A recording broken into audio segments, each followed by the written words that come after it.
అనంతపురంలో మహిళా వైద్యురాలపై అసభ్యంగా ప్రవర్తించిన ఓ యువకుడిని పోలీసులు అరెస్ట్ చేశారు. సిండికేట్ నగర్ ప్రాంతానికి చెందిన మోహన్ సాయి అనే యువకుడు కొన్ని రోజులుగా ప్రభుత్వ ఆసుపత్రిలో హౌస్ సర్జన్ గా విధులు నిర్వహిస్తున్న వైద్యురాలి వెంట తిరగడం మొదలుపెట్టాడు. 2 రోజుల క్రితం అసభ్యకరంగా ప్రవర్తించడంతో ఆసుపత్రి సూపరింటెండెంట్ దృష్టికి తీసుకెళ్లడంతో పోలీసులకు ఫిర్యాదు చేశారు. హాస్పిటల్లోని సీసీటీవీ ఫుటేజ్ ఆధారంగా యువకుడి కదలికలు గుర్తించి అదుపులోకి తీసుకున్నారు. ప్రభుత్వ ఆసుపత్రుల్లో వైద్యురాలు వెంటబడి వేధిస్తున్నాడని వచ్చిన ఫిర్యాదు మేరకు మేము కేసు రిజిస్టర్ చేయబడింది. ఇమ్మీడియట్గా అతన్ని అదుపులో తీసుకొని ఈరోజు అరెస్ట్ చేయడం కూడా జరిగింది. ముఖ్యంగా అతని పేరు వచ్చేసి మోహన్ సాయి, సిండికేట్ నగర్లో ఉంటాడు. ఇతను 17వ తారీఖు రాత్రిన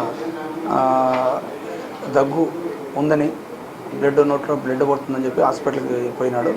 అక్కడ మహిళా డాక్టర్ గారు ఎమర్జెన్సీ వార్డులో ఇంటర్ని హౌస్ సర్జన్ మహిళా డాక్టర్ గారు ఉన్నారు. మేడం గారితో ట్రీట్మెంట్ తీసుకొని కొద్దిగా మేడం గారు నవ్విందని చెప్పేసి మనకు 4 డేస్ ఎంట పట్టినాడు. వైద్యురాలు అబ్జర్వ్ చేసి ఇట్లా ఎంట పడుతున్నాడని చెప్పేసి సూపరింటెండెంట్ గారికి కంప్లైంట్ చేశారు. సూపరింటెండెంట్ గారు మాకు కంప్లైంట్ చేస్తే మేము సూపరింటెండెంట్ గారు ఇచ్చిన కంప్లైంట్ మేరకు కేసు రిజిస్టర్ చేసినాము.